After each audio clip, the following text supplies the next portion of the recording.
Hi everyone, Teresa Aker here from Success Diaries with Teresa Aker. It is my privilege today to bring you Jon Kohrs. How you doing, Jon? I'm doing great. It's an honor to be here.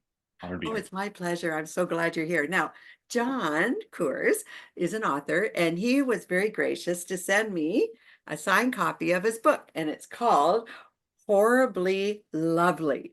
And Jon, this is a book that it's a lot of pages. It's 504 pages, but as you can see, everyone, I want to show you, it's really well written. The wording is large print for all of us, so it actually is an easy read. So it sounds like a lot of pages, but honestly, it's an easy read. And the story is amazing. So let's start at the beginning, Jon. Let's start. Sure. You tell us about your book, and as we go, I have questions for you, and perhaps you can tell us a little more. Yeah. First, I'll say I've never written a book, and Okay. my day job has evolved from being a designer. Went to school, got my degrees in economics, trumpet performance, and design. Actually, information systems. So, I've been a designer, facilitator, but there's something deeper in me that always wanted to be expressed. So, art and music and all sorts of things were always very interesting to me. This book is my first real attempt at designing an experience through words. And I'll get into the origin, but it's just so brilliant in looking through it and showing the pages. It's an attempt at alchemy and poetry in a way that you can immerse yourself in the actual design of the writing. So a lot of people that read it say just the pauses, the breaks, the line that you do it, it makes me feel what you went through. So how did this get started? I had an affair, had a couple affairs, and was just in a space in my life where there was so much shame and guilt. And I had two kids at the time. And I remember just every day I was so depressed and I could not understand who I was. And this book was my attempt at trying to understand what did I do and what was all the unconscious reasons for all my behavior. In the book, there's a story of my daughter. There was a time she was trying to read me a book in bed, and boy, she was probably 6 or 7 at the time. And she just kept reading me the same book. And she's like, Dad, are you paying attention? And she started quizzing me on what I was reading. And I couldn't keep anything in my head. It was like there was grenades going off in my head. And eventually left the marriage. And this book was my attempt at like, what is this addictive quality inside myself? What is this love addiction? What are these relationships? What's really happening? And it was all the things that were going inside of me that I felt like I couldn't express or that I was trying to express, but I really couldn't. And that's how the book really got started. And over 9 years of writing it off and on, it's evolved and taken shape into what it became, which really was a journey to reclaim home, to find myself and to find who am I really as a father. My publisher says she likes it because men don't share these things and they don't write in these emotional ways. And it's a window into a man dealing with a lot of different issues. That's the general arc of the book. General arc of the book. Jon, I found the book. I'll tell you what, when I started reading it, and I read the story of your daughter, beautiful part in there when she's trying to get your attention. And honestly, it's right at the beginning. And she is just every other little child. Dad, are you paying attention? I think we've all Yeah. actually been there at moments at a smaller moment where you think, oh, my child needs my attention. But you were so candid. You told your story and you said, I just couldn't stay focused with her. And you tried and tried. I read all of that. And then you finally said, could we do this tomorrow? And then the tremendous wave of guilt that came over you, you could feel it in the book. And as a parent myself, we've all had moments like that, but you take it to a deeper level where you were struggling with a moment of psychology and pain and suffering that was coming up. And even you recognize, you call it the bear, you recognize that's coming up. I give you so much wonderful gratitude for bringing that emotion forward. Your therapist or your counselor was right. You brought something forward that many people have gone through, but don't know how to articulate, don't know what's wrong. It's not necessarily clinical, but they know there's something inside of them. And we all have parents that did their best for the best they could do, but they messed us up a bit. So you're saying, I needed to find that father in me, the abandonment, the thing. I found your book absolutely fascinating. Jon, would you mind going a little deeper in some of the relationships that you had to explain to the viewers what you were feeling and how you got through it? Yeah, boy, that's a really big question. As I started writing this, I was going through some romantic relationships, some just intimate relationships, some just really good friends. And I started organizing things around all these different relationships and what they were helping me through.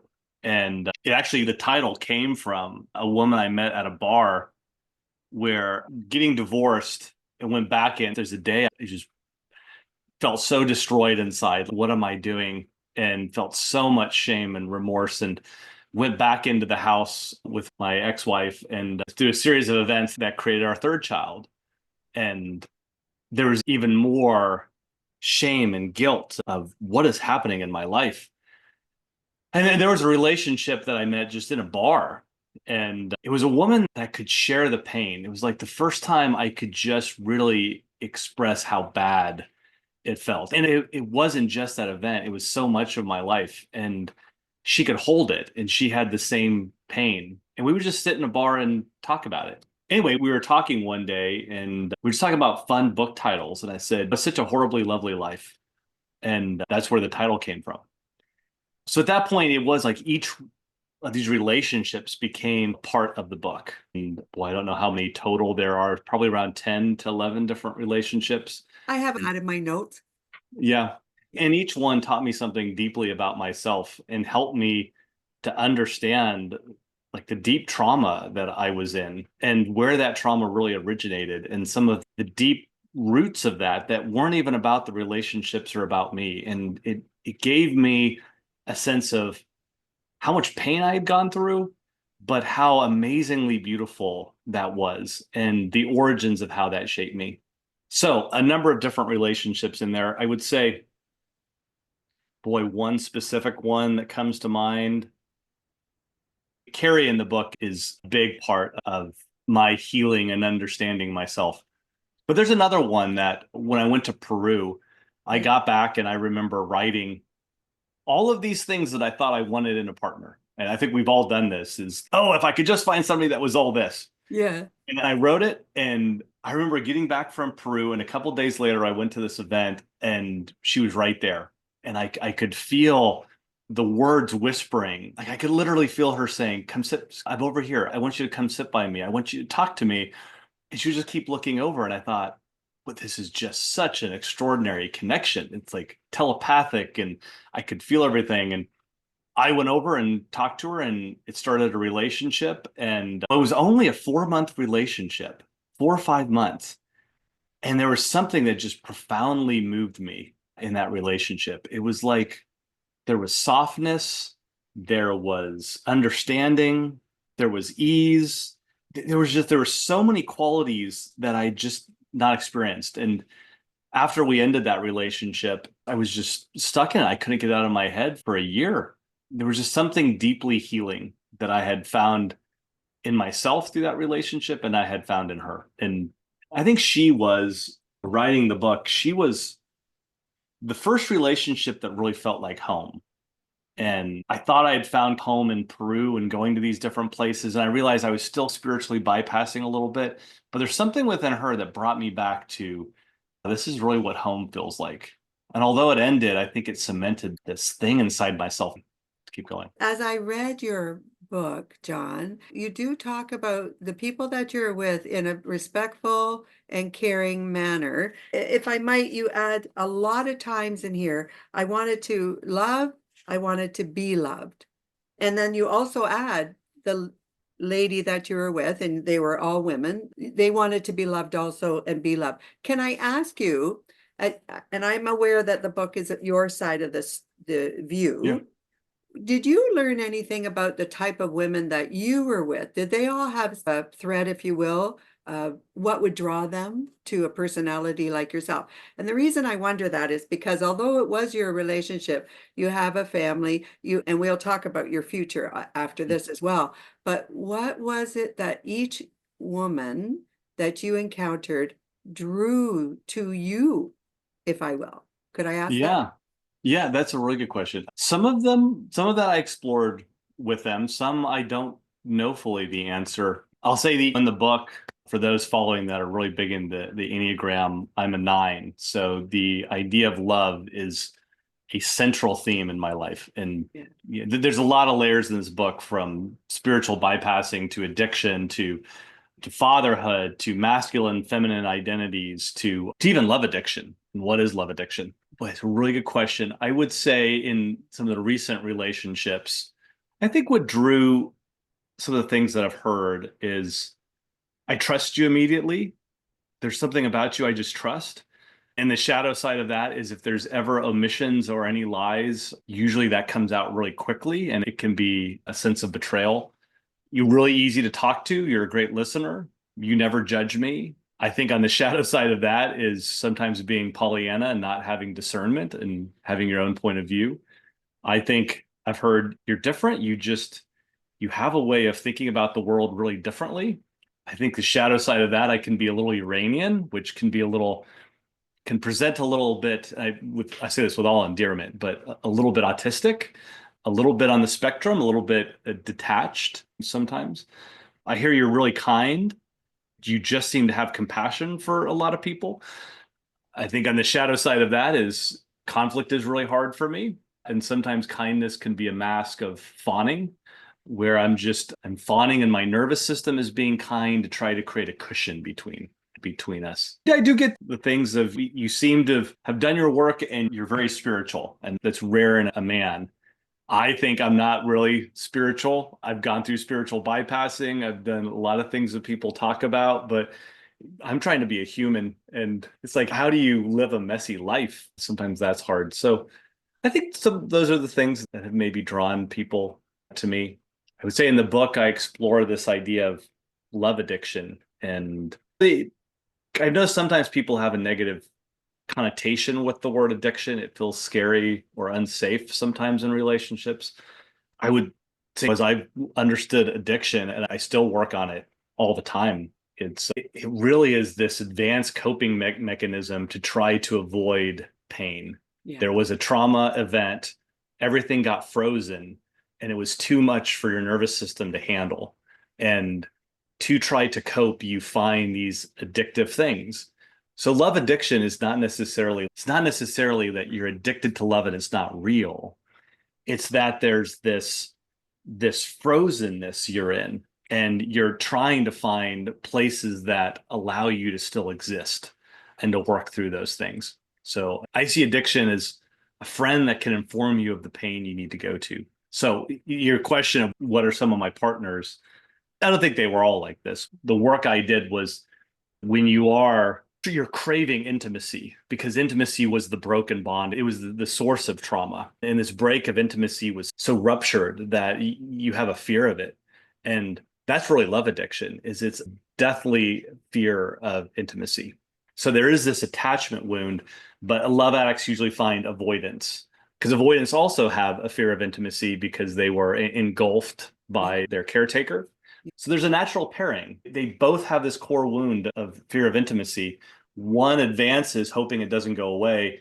The other stays there. And when it advances, they become really afraid of being engulfed by it. And that becomes a match. And I would say that was a pattern in the book, if you read through it, of that dance. Fantastic. Excellent explanation, because although we see the perception from your side, it was good because right away I thought, wonder what's drawing these people to Jon in these relationships, and I know that you honestly were respectful to them. So that's wonderful. Oh, thank you. I really try to be neutral, Yeah. but it's hard. Like, how can one ever be fully conscious of another person and Yeah. the dance that's playing? Exactly. And I would bring that back to your relationship with your first wife. Yeah. So you're having affairs. She was patient throughout that for a very long time. In fact, as you, by your own admission, say, you went back to the marriage and then had another child. At that point, I felt from you a bit of suffocation. That's the feeling I got from you in the writing. Would that be correct? Yeah. Yeah, I think that's very true. I think that's very true in that time. So then I would think there's a little bit of, I'm not a doctor or psychologist, but ADHD where you're struggling to stay focused and centered. So now you have that fight or flight feeling. Would that Yep, all make sense? that makes sense. I think later I learned there is this intense trauma bond that can form where there's this dopamine high that you get from love and relationships. But the chemistry of the brain, it has to regulate that somehow.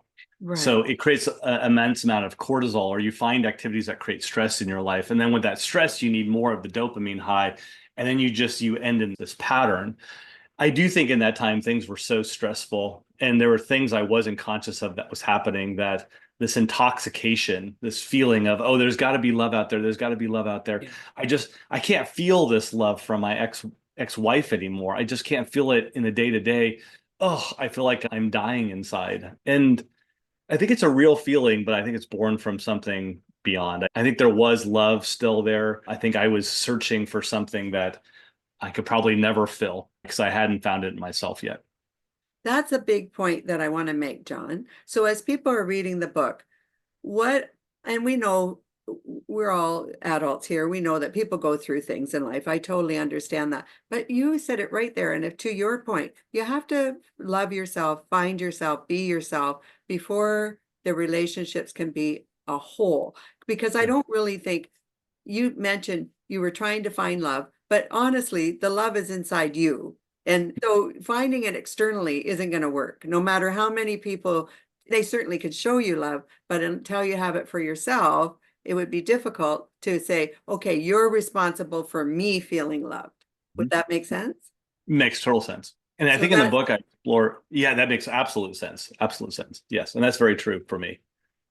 and so now we go to today, current. So everyone, I'm gonna, this book is amazing. So I'm gonna make sure it's all up there for everyone. But as we go, now let's talk to, so you've gone through the turmoil, you do not have a first marriage anymore. You have a beautiful children, you're moving along, you meet someone in life. Where are you at today? We discussed before this that you have landed and you're doing quite well and you're happy. Can you tell our audience how you're doing today? Yeah. The book ends in a very interesting place, and I won't Don't. give it away. Yeah, I won't give it away. I'll just say there's lots of ways that you can read the entire book, and there's lots of ways you can read the last 10 pages. I think for me, and that was probably mid 2024 where the book ends. So we're at about a year since. I'd say the book ends in an interesting place where there's all these seeds of finding home. And when I'm home, it's who are you really? Yeah. And there's this idea of truth, I think, in the last chapter that I explore. And I think it was an interesting ending because it was almost like going through the fire and now emerging. And how do you start to wear your own skin more? Have gone through a lot since then. And I would not say I'm in a blissfully happy place or I'm totally joyful and everything's great. And Carl Jung's word would be I've individuated and become this person. I think something gave me a glimpse into who I really was at the end of 2024. And I think I've had lots of opportunities since then to stand in how do I be in real truth with people? How do I really own not their truth, but just own my truth of who am I? And I think publishing the book has been part of that. I think another big piece I explore is what really is love? And there's this feeling of love. And then at the very end, I get into this idea of really seeing how hard and self-critical and how wrong I make myself. And there's this idea of how do you exist? How do you just, what if love is as simple as breathing? And it's as simple as I can exist without having so much shame about myself and so much criticism all the time. And how can I just be in a world where I just am really grateful I get to see the horrible, lovely, beautiful, ugly mess that is sometimes life. And how do I fully exist in that and know that I have a rightful place here? And I think that's been a big test the last year. So since then, I do have different friends. I found a love of writing, so I'm continuing to write more. My kids, I continue to have a better and better relationship. Just last week, my son, it was Father's Day, and we haven't always had like we've had a good relation. We just haven't always been able to connect easily. And he was sitting there and he said, Dad, I want to have 5 kids. And I said, that's a lot of kids. He's like, yeah, I'm gonna have 5 kids. And do you think I'll be a good dad? And I said, yeah. I said, what type of dad do you want to be? He said, I don't know. And he's 15. And I said, what parts of mom helped inform you of what type of dad you want to be? So he kind of went through that. I'm like, what about me? Is there anything you've learned from me? And then within yourself, what kind of dad do you want to be? And there's something really beautiful just about that 5-minute conversation that I don't think I was capable of having 9 years ago. Yeah. I couldn't even be present with his existence, let alone my own existence. And month by month, there's more space to really see not just what he's saying, but there's this deeper existence, something really soulful that's emerging. And how can I be the type of dad that just can hold that space? No matter what pain they're going through or what challenges they have, you have the capacity to hold it and see into what is really being said. And I think maybe 9 years ago, I thought I could do that. I think now I have a greater capacity and there's a lot more life in those moments. It's not every single day is great, but there's more and more moments where it's just they feel alive and they feel like I can just be who I am and I can exist more fully in who I really am. So I like those answers. Now, where do you see yourself in 5 years? I know you mentioned you're still writing. Are you going to keep writing? What are we doing? yeah, so great question. I don't want to make this too heady, so I'm dropping different things. But in human design, if people are human designers out there, I have a 4-1 generator. A lot of these things have helped me. I've always found myself through other people. And I think you get this through the relationships in the book. And I will add every relationship as I was going through it, I had a list of, okay, can I really see them? Who are they? And I would have some keywords. Okay, who am I? What part of them is reminding me of who I am that I've forgotten? And then how am I growing? What is the shadow that I did not really see that I'm working on? So I have pages and pages of literally thousands of pages of notes of, and the intention was like, can I really see somebody beyond my own projection? What it really became. But in the spirit of all this, I would say it's sometimes really hard to understand who I am. Like, where do I start and where does somebody else begin? And there's this fusional complex where I almost feel one. It's Teresa, I can feel you and I just like, okay, who is Jon and who is Teresa? So within human design and these other things that I speak to in the book have been good, like little breadcrumbs that have helped me come back to who I am. With all that said, your question about where do I see myself in 5 years? I'm a quad right on the human design. And I've learned to embrace this about myself, that having goals and structure and calendars and appointments is very confining and it feels like I'm constricting. And my natural tendency is one of freedom and expansion. I've gotten rid of goals. I have things that I kind of desire and that I'm interested in, like writing and traveling and just being in really good conversations with people like yourself. And I'm just open to those moments. And beyond that, it provides a lot of freedom that every day something may completely shift. And my heart has the capacity to speak to me and expand and say, hey, I really like this. Let's go that direction. I know it probably seems very ADHD or unfocused and is very untraditional, but it works. I feel more alive that way. I don't trap myself in these critical performance standards that I've set for myself that are like unhumanly possible to achieve. And that's good because it sounds like you're a bit of a free spirit. And there's nothing wrong with that. You've realized it, you're facing it, you're saying, okay, the constrictions, the time constraints, they bother me. It makes me want to fight and get away with it. There's nothing wrong with that. So that was a very good answer. And there's a lot of people out there watching right now that feel the same way. I asked that question because people, when they focus on the next 5 years, sometimes they just blurt out answers and think, I didn't even know I was going to do that. So sometimes so when I ask that question, it's good that you're real because you're saying to yourself, I'm okay. I went through all of that. I don't know Yeah. what the future brings, but I'm going to do the best I can. I think that was a perfect answer. Yeah, thank you. Thank you. Yeah, Absolutely.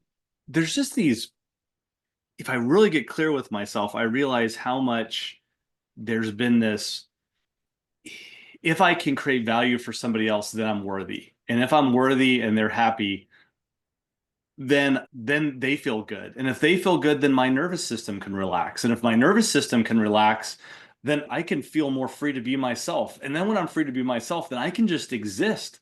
And if I exist, then I get to be John and I get to be alive. This whole like domino tipping, but it all starts with this, oh, can I create value to you so I don't get abandoned? And that turns into calendar appointments and meetings and Yeah. achieving goals for other people. And throughout the years, I just started thinking, is this my goal? Is this really what I want? It Yeah. feels good, but that's because I feel like I'm getting some arbitrary form of love from it. But am I really existing as myself free of this constraint of always achieving something all the time? But Perfect. I love writing. I desire to continue to do that in some capacity. That's a big anchor for me right now. Okay. Now, this is Jon Kohrs' book. You absolutely must get it. Now, yeah, I know I can get it on Amazon. Where else can we get it, John? Just Amazon. Okay. Amazon, there's a hardback, paperback, Kindle version. You can also go to the website, horriblylovely.com. There's a community you can join. Starting to work on different videos. There's different content out there.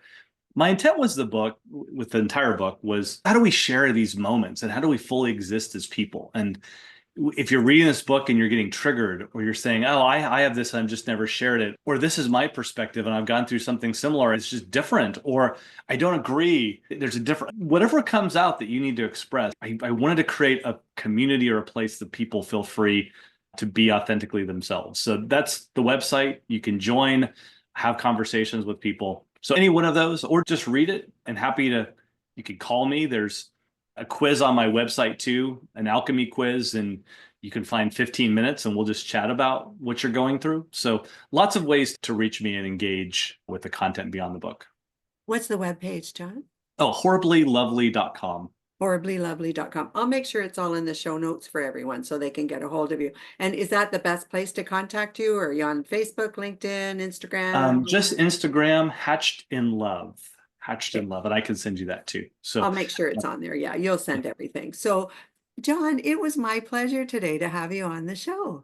oh, thank you. Thank you for the great questions. And I just greatly love the stories you're trying to curate and what you're doing. And I know we didn't get a chance to talk more about your story, but I was really moved by our connection Yeah. of grief and pain and the real stories that we have in our lives that sometimes need to be spoken and shared. Thank you. And with people that you can trust and warmly, without judgment, be able to say, this is what I went through. It was really awful, but I made it. Or maybe your tribe helped you and you're grateful for them. So, John, wonderful writing, wonderful book. I'm thrilled that I met you. I have one more question. Sure. Yeah. Would you come back and do another episode down the road and let us know how you're doing? Yeah, I would love to. I would love to. I would love to. And I Especially, want to be real too. I appreciate there's always this, you wrote a book and you're doing these things and everything's happy go lucky in life. And that is a pursuit, but sometimes life's just messy. So I'd love to be real, and what have I learned and what am I continuing to learn and evolve, and how do I just fully exist as myself? perfect. We'd love to hear how you're doing. So I'd Yep. love to have you back on the show. That'd be great. We'll connect That'd on be that. great. So Yep. Thanks, Tracy. everyone, absolutely. Thank you, my friend. So this is Jon Kohrs. Do take a look at his book. Again, I'll hold it up. Go to Amazon, do purchase it, go to his groups. I'll make sure all of that's in the show notes. Thank you again, John. And to everyone else, this is Teresa Aker from Success Diaries with Teresa Aker. Do subscribe to my channel. I truly appreciate that. I hope you're all having a great day, and I look forward to talking to you all very soon. Bye-bye now.